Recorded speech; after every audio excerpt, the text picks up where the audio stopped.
दूसरी कहानी है मुनगे की फलियां।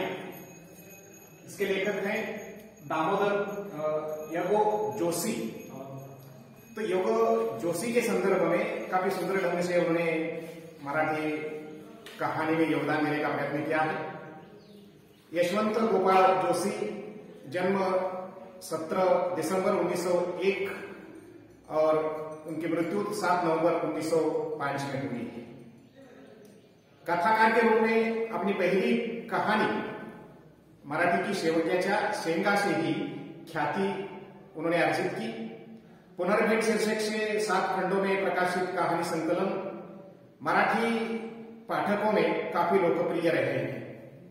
तुळशीपत्र आणि इतर गोष्टी, रेघोट्यांचे दैवत, मायेच्या सावल्या, जाईजुई, तरंग आदि कहानी संकलन प्रकाशित हो चुकी है।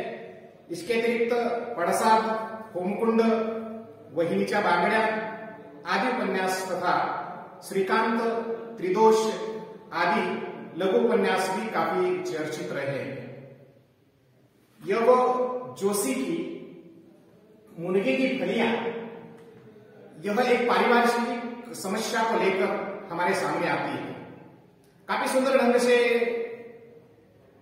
इस कहानी में पारिवारिक संबंध किस प्रकार के होते हैं आज हम देखने लगे हैं। संयुक्त परिवार अक्सर टूट गए हैं और पारिवारिक समस्या आज हर घर में हमें दिखाई देती है।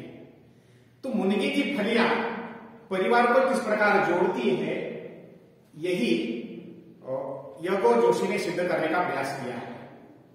तो इस कहानी में दामोदर पंत का एक परिवार है और दामोदर पंत के परिवार में उनके 3 बेटे हैं।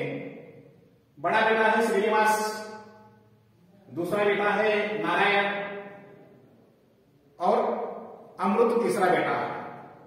2 बहनें हैं उनकी। पहली बड़ी बहन उसकी शादी हो चुकी है और एकमात्र तारका छोटी है। तो दामोदर पंत का यह परिवार काफी संपन्न है। तो दामोदर पंत का एक अमीर आदमी थे, 50,000 की स्टेट थी। उनके 3 लड़के और 2 लड़कियां थी। तो उनमें से एक लड़की की शादी हो चुकी थी। तो श्रीनिवास की मां 5-6 साल पहले ही चल बसी थी। तो दामोदर पंत की एकमात्र इच्छा पूरी अधूरी रही, छोटी लड़की तारका की शादी।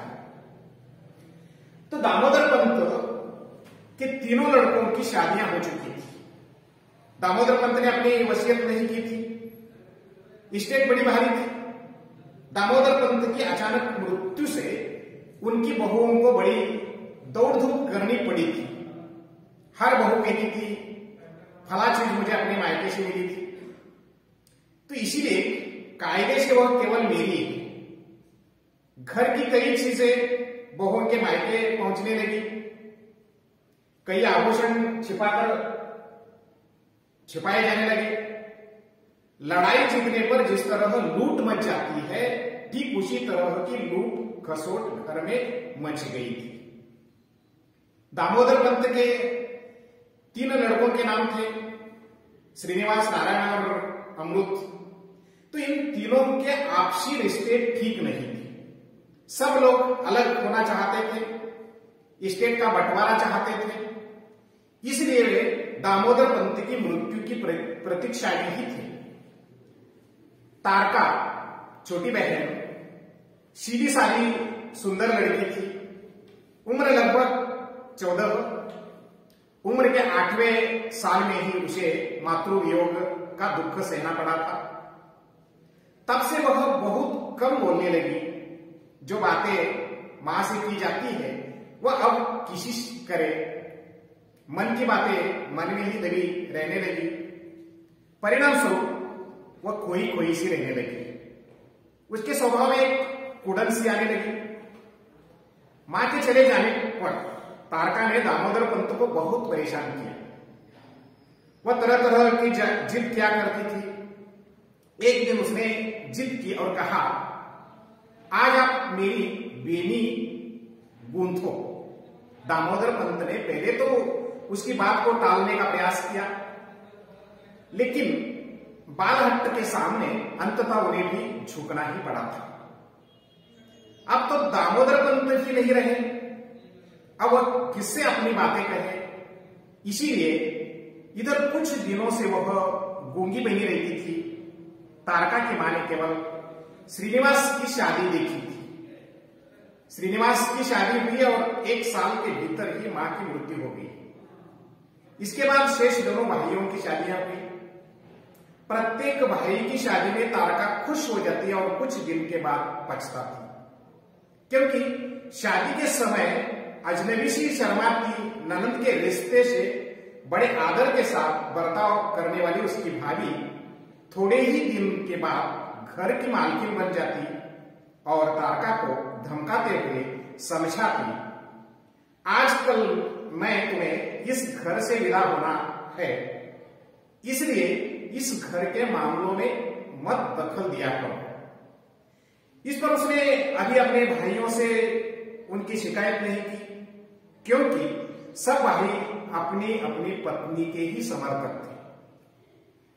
भाग्यशाली लड़कियों को अपनी शादी की जल्दी इसलिए होती है कि उनके आंखों में अपने नए दाम्पत्य जीवन के रंगीन सपने होते हैं। लेकिन तारका भाभीियों के तीनों से परेशान होकर इस घर से मुक्ति की कामना में अपनी शादी जल्दी हो जाने की प्रार्थना करती थी।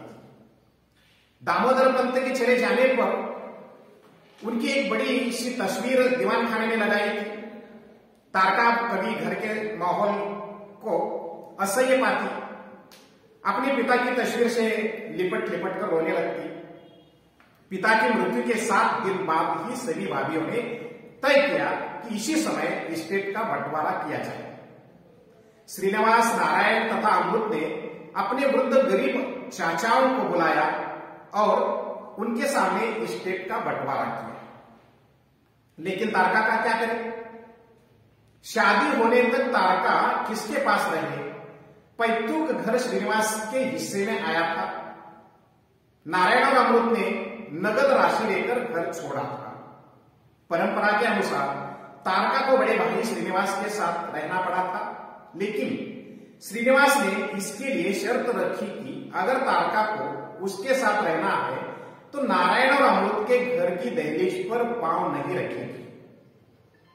कभी राह चलते हुए लोग मिल गए भी तो उसके साथ बात नहीं करेगी, और अगर वह यह पता चला कि कभी वह उनके घर गई या कहीं उनसे बात की तो उसी क्षण वह घर से बाहर कर देगा। यही शर्त नारायण और अमृत ने रखी थी। 3 बच्चे वाली किसी भी मां को काल कहे, मां मैं तुम्हारे किसी एक बच्चे की जान लूंगा, अब तुम्हें आजादी है कि किसी एक बच्चे का चयन करो। बेचारी मां क्या कहे, किसने सुने? तारका की दशा ठीक उसी मां की तरह होती। अंततः तारका ने तय किया कि बड़े श्रीनिवास के साथ रहेगी, दूसरे भाइयों से बात न करने और उनके घर न जाने की शर्त कायम थी। इस तरह के 2 मास बीत गए। घर में कुछ कहा सुनी हो गई, इसलिए तारका ऊपरी माले पर खिड़की से सटक कर खड़ी थी। रास्ते पर आते जाते लोगों को देख रही थी। अचानक उसने देखा कि मंझला भाई नारायण रास्ते से गुजर रहा था। जाते जाते उसने ऊपर देखा, बहन भाई की आंखें परस्पर टकराई। तारका का गला भराया। सगे भाई से बात करने की मनाही नारायण ने उदास नजरों से बहन को और अपने पैतृक घर को देखा और सिर झुकाकर चला गया। चहुओं से प्राप्त उपेक्षा से तारका का स्वभाव बड़ा भावुक बनता जा रहा था। छोटी उम्र में ही उसके मन में तरह तरह के प्रश्न उठने लगे थे, जिसका स्वाभाविक विकास नहीं हो पाता। ऐसे बौने पौधों को जल्दी फूल फलते हैं। तारका के मन में कई प्रश्न उठते थे। क्यों मेरी उपेक्षा होती है, और इस तरह जीने से क्या फायदा?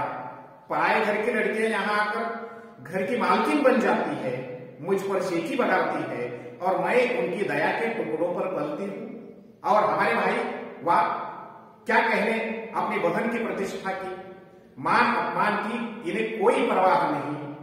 अपने सगे भाइयों के घर जाने की मनाही क्यों, उसने बात करने पर रोका क्यों? तारका बेटे, इस संसार में ऐसे कई प्रश्न हैं जिनके उत्तर देते हुए मन विषाद से भर जाता है।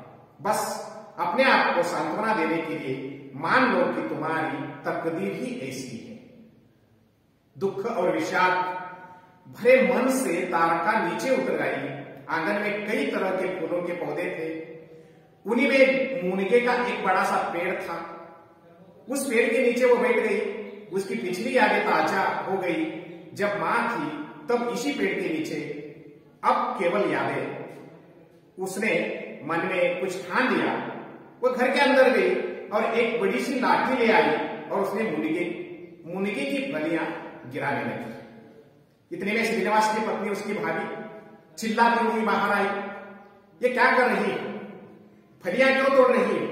इस इतवार को फलियां मुझे अपने मायके पहुंचानी है। तारका ने उसकी ओर ध्यान नहीं दिया। मन ही मन यह सोचते हुए कि वह वहां खूब न्याय कर रही हो, मेरे मायके की फलियां तुम्हारे मायके पहुंचेगी। वो लाठी से फलियां तोड़ती रही। भाभी कसमसाते हुए कहने लगी, मेरा कहना नहीं मानोगी? ठीक है, आने दे तुम्हारे भैया को, फिर देखना इसका नतीजा। तारका ने 15-20 फलियां समेट ली और जाते जाते कहा, मैं चाची के यहां जा रही हूं। दामोदर पंत के सभी लड़कों को अपनी चाची से बड़ा प्रेम था। वे उन्हें अपनी मां की तरह चाहते थे और चाची भी उन्हें उतना ही प्यार करती थी। बंटवारे के बाद श्रीनिवास, नारायण और अमृत अलग अलग रहते थे, लेकिन सभी 2-4 दिनों में चाची से मिलने आ जाया करते थे। पिता के चले जाने के बाद तारका ने आज पहली बार घर के बाहर कदम रखा था। चाची के यहां भी वह पहली बार आई थी। चाची ने उसे देखते ही कहा, क्यों री, बाहर क्यों खड़ी है, अंदर आ जा। आई चाची, फलियां ले आई हूं तुम्हारे लिए। उसने फलियां चाची के सामने रख दी। उसके आंखें भर आई थी। चाची ने उसे छाती से लगाया। चाची की वात्सल्य भरी सहानुभूति पाकर वह और भी रोने लगी। इतने में बाहर से तारका के मंझले भाई ने आवाज दी, चाची मैं आया हूं। भाई की आवाज सुनते ही उसकी खुशी का ठिकाना नहीं रहा। राजापुर की गंगा अचानक सूख जाए, उसी तरह उनका रोना थम गया। झट से आगे बढ़कर उसने फलियां समेट ली और लाड भरी आवाज में कहा, चाची मैं तुम्हें फलियां बाद में दे दूंगी, अब ये फलियां नारायण भैया को दे दूंगी। तारका के निर्मल हृदय की इन बातों पर कौन गदगद नहीं होगा। चाची गदगद होकर, दे दो बेटे फलियां उसे, मुझे बाद में भी नहीं दी तो भी चलेगा। पगली, नारायण के यहाँ क्या कमी है, बाजार से वह फलियां नहीं ला पाएगा? तारका बोल उठी, लेकिन चाची वह बाजार की होंगी, उसके पिता के घर की, उसकी अपनी फलियां उसे कहां मिलेगी? कहते हैं कभी पत्थर भी पसीज जाता है। नारायण का दिल पत्थर से बना थोड़े ही था।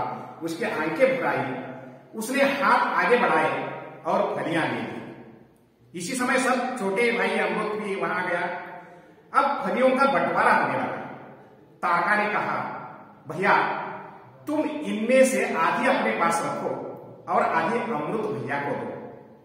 इसी समय पत्नी के कहने पर चाचा के सामने तारका से जवाब तलब करने के इरादे श्रीनिवास भी आ पहुंचा, लेकिन घर के अंदर की बातचीत सुनकर वह पल भर के लिए बाहर ही भटक गया। तारका की बातों से उसका गुस्सा कब का नदारद हो गया था। भाव विभोर होकर वह अंदर आ गया। उसको देखते ही तारका घबरा गई और कहने लगी, श्रीनिवास भैया नाराज मत होना, मैं यूं ही चाची के पास आई थी। मुझे पता नहीं था कि नारायण भैया और अमृत भैया यहाँ आने वाले हैं और यहाँ उन्हें देखने पर मुझे रहा नहीं गया, इसलिए उनसे बातें की मैंने। भैया मुझ पर गुस्सा मत करो और मुझसे घर के बाहर मत करो। भैया मैं अनाथ हो जाऊंगी, मैं तुम्हारे पैर पड़ती हूं। मानवीय अंतरंग पत्थर के नहीं होते। श्रीनिवास भी आखिर मनुष्य ही था। उसने कहा, तारा बेटे रो मत, कोई तुम्हें घर से बाहर नहीं करेगा। चुप कर बेटी, रोना बंद कर। भैया बोलो, मेरा रोना रुकता नहीं भैया, मैं क्या करूं। श्रीनिवास मौन था। चैत्र गौरी के सजे चित्रों की तरह तीनों भाई तारका के सामने बैठे थे। थोड़ी देर बाद श्रीनिवास ने कहा, तारका तुम क्यों रो रही थी? तारका ने कहा, मुझे केवल एक ही भैया मिल रहा है, मैं अपने तीनों भाई चाहती हूं। श्रीनिवास भावुक हो गया, कहने लगा, गुस्से में कहा गया था, अब तुम पर कोई रोक नहीं, किसी भाई के घर जाओ। यमराज ने जब सत्यवान के प्राण लौटा दिए, उस समय सावित्री को जो खुशी हुई होगी, उसी तरह तारका को भी वो कह उठी, सचमुच? श्रीनिवास ने कहा, हाँ सचमुच। मजाक तो नहीं कर रहे हैं? विश्वास नहीं होता? अगर तुम सच्चे दिल से कर रहे हो तो तीनों घर चले जाओ, मैं और मुर्गे की फलियां की सब्जी बनाऊंगी और तुम्हें खिलाऊंगी। तुम एक पंक्ति में बैठोगे, तभी मेरे मन को तसल्ली होगी। नारायण भैया, अमृत भैया, आते रहो मुझसे मिलने। भैया, कम से कम मेरी शादी होने तक तो आप में मेल बनाए रखो, एक दूसरे से मिलते रहो। विदा होकर मैं अपने ससुराल चली जाऊंगी, तब सबको अधिकार से मिलूंगी। आप सभी से मेरे प्रेम से रहोगे तो मेरे मायके के कष्ट दूर होंगे। तारका ने कहा। चाची ने उसे गले लगाते हुए कहा, अरे यहाँ ही बनाओ रसोई। तारका ने कहा, नहीं, हमारे घर में ही बनेगी रसोई। चाची तुम भी चलो ना। पगली की बात सभी ने मान ली और घर टूटने से बच गया। धन्यवाद।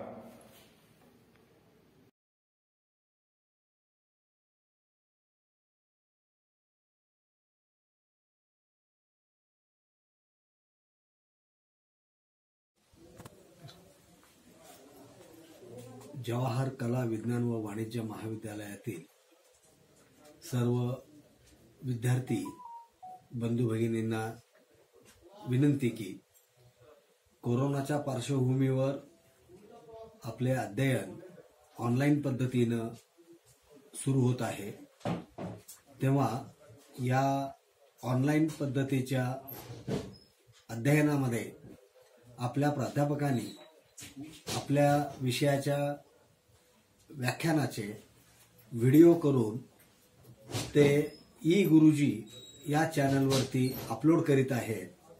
तर तेव्हा सर्व विद्यार्थ्यांनी ई गुरुजी चॅनलला सबस्क्राइब करा आणि लाईक करा।